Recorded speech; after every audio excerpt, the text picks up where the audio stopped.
The heat drained from my face as my sister's words cut through the ambient chatter of the rooftop cocktail party. "Rebecca fixes toasters," Victoria announced to her circle of polished colleagues, her voice deliberately loud, her smile razor-sharp. "Well, not just toasters. Also blenders, microwaves, whatever's broken. She can unscrew it." Practiced laughter rippled through the group while Victoria's eyes found mine, searching for the hurt she'd intended to inflict. I gripped my club soda so tightly my fingertips whitened against the glass. The city skyline blurred behind the gathering of sleek suits and cocktail dresses, all of them stealing glances at my simple navy dress and practical shoes. The string lights overhead suddenly seemed too bright, too exposing, as 20 pairs of eyes cataloged and dismissed me in the span of a heartbeat. "She's like a walking warranty," Victoria added, her voice dripping with false affection. More laughter. I forced my face to remain neutral while something crystallized inside me. Not just anger, but a cold, clear certainty that tonight would be the last time my sister used me as her punchline. "My name is Rebecca. I'm 35 and I own a repair shop. This is the story of how I made my sister finally see me. I wasn't always the family disappointment. Once I was the golden child. Top grades, college scholarship, law school admission letter proudly displayed on our parents' refrigerator. Victoria, 3 years younger, watched me with admiration then, her braces gleaming as she declared, "I want to be just like you." But life has a way of rewriting the roles we think we're meant to play. When I was 22, our mother was diagnosed with stage 4 pancreatic cancer. Our father tried to shield us from the severity, but I saw the truth in the insurance forms, the medication schedules, the doctor's carefully neutral expressions. I deferred my first semester of law school to help at home, while Victoria threw herself deeper into her studies, using academic achievement as a shield against grief. Mom slipped away 6 months later. I never made it to law school. My scholarship expired while I was sorting medical bills and cooking frozen dinners for a father who'd forgotten how to speak. The house began falling apart. Leaky faucets, faulty wiring, broken air conditioning, and with no money for repairmen, I taught myself to fix things. There's something empowering about holding a voltage tester in your hand and diagnosing what's wrong with something everyone else has given up on. I watched tutorials, read manuals, made mistakes that cost us 2 hair dryers before I got it right. Eventually, I left my receptionist job and opened a repair service. Just me, a second-hand workbench, and a hand-painted Hammond Fixes It sign. Meanwhile, Victoria graduated with honors, landed a job at MK Tech Systems, one of the fastest-growing technology firms in the region, and quickly began climbing the corporate ladder. At family gatherings, she'd talk about her brilliant boss, Mara Kingsley, like she was speaking of royalty, while making sure everyone remembered what a disappointment I'd become. "At least I didn't waste my potential tightening screws," she'd say with that practiced smile, the kind that dared me to react so she could call me sensitive, or point. Some of us have clients who don't live in retirement homes, always with a smile, always with an audience. What Victoria didn't know, what none of them knew, was that over the years, I'd quietly built something substantial. My little shop between a laundromat and a tailor had grown. I'd hired 2 part-timers, Sam, a retired electrician who could diagnose a faulty circuit board by smell, and Miles, a high school senior who showed up one day asking to learn the trade. And through a third-party logistics partner, I'd acquired a significant client, MK Tech Systems, Victoria's company. They sent us malfunctioning devices from their warehouse team, never with direct contact from upper management, but the work was steady and the pay solid. I never mentioned it to Victoria, not because I was hiding it, but because nothing I did ever mattered to her unless she could belittle it. So when Victoria called one Wednesday afternoon in April and said, "You should come to our company's cocktail mixer on Friday. It'll be fun," I was surprised. "Why me?" I asked, my free hand automatically tightening a loose screw on a vintage food processor. She laughed. "Why not? You never come to these things. It's time you met some people who might inspire you to level up a bit." That should have been my first warning, but I accepted, not because I needed her validation, but because I had a feeling that time was about to straighten out some perspectives. The mixer was held on the rooftop of an upscale downtown building. String lights, imported wines, glass panels instead of rails, so you could see the entire city spread beneath your heels. I arrived 10 minutes early with a small gift bag containing locally roasted coffee beans Victoria had liked when we were younger. A peace offering, maybe, or just a habit I hadn't yet abandoned. When I first arrived, Victoria didn't notice me. She was holding court in the center of the room, hands animated, posture perfect, her voice carrying over the ambient music. I stood off to the side with my club soda, watching her perform. Eventually, she spotted me and waved me over. "Rebecca!" she called, drawing attention. "You came!" Heads turned, and I felt that familiar pause, that moment when a room evaluates someone and files them under not important. "Everyone, this is my sister," Victoria said, gesturing toward me. "She's in hardware repair." The way she said it, soft but deliberate, like she was tossing me a label and daring me to correct it. I smiled. "I run a repair and refurbishment shop." "Yes," one of her coworkers blinked. "Like, for computers?" "Among other things." Victoria laughed. "She's being modest. She can fix just about anything with a plug." Then, to her friend, "She's like a walking warranty." People chuckled. I didn't. I nodded, still smiling, swallowing the sharp retort rising in my throat. Victoria wasn't finished. She turned to a man in a gray blazer. "Ben, remember I told you about my sister? She's the one who fixed Mom's old blender instead of letting her upgrade. I swear Rebecca would rather fight technology than embrace it." More laughter. I opened my mouth, then closed it. Not because I didn't have a comeback, but because nothing I said would change anything, not in that moment. I turned toward the refreshment table, pretending to study the hors d'oeuvres. That's when the elevator chimed. The rooftop went quieter, not silent but still, a shift in atmosphere. Out stepped Mara Kingsley. She wore a burgundy pantsuit, her hair slicked back, her face unreadable. She had that presence, that energy that made people stand straighter when she entered a room. People cleared a path instinctively.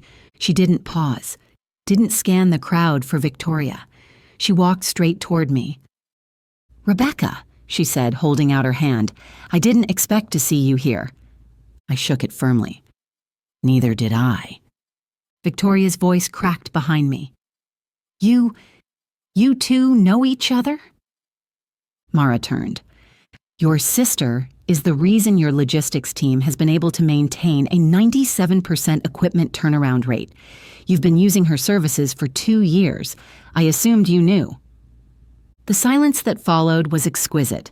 Victoria blinked rapidly, her champagne flute frozen halfway to her lips.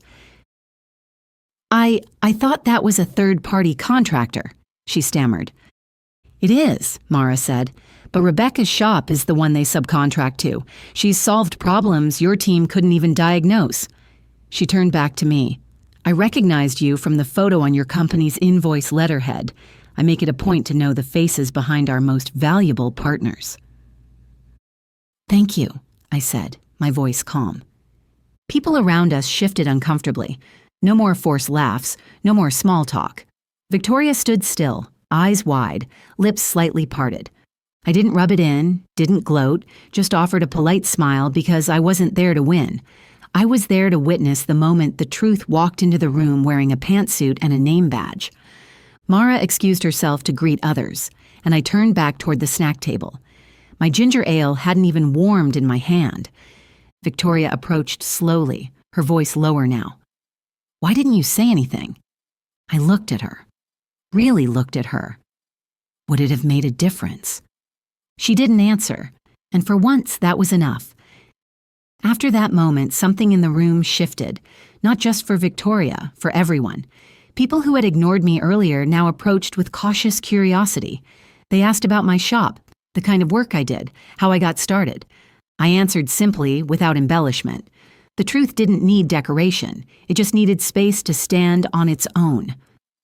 Mara passed by again later, this time with a drink in hand and a quieter tone. "You've got a good eye," she said.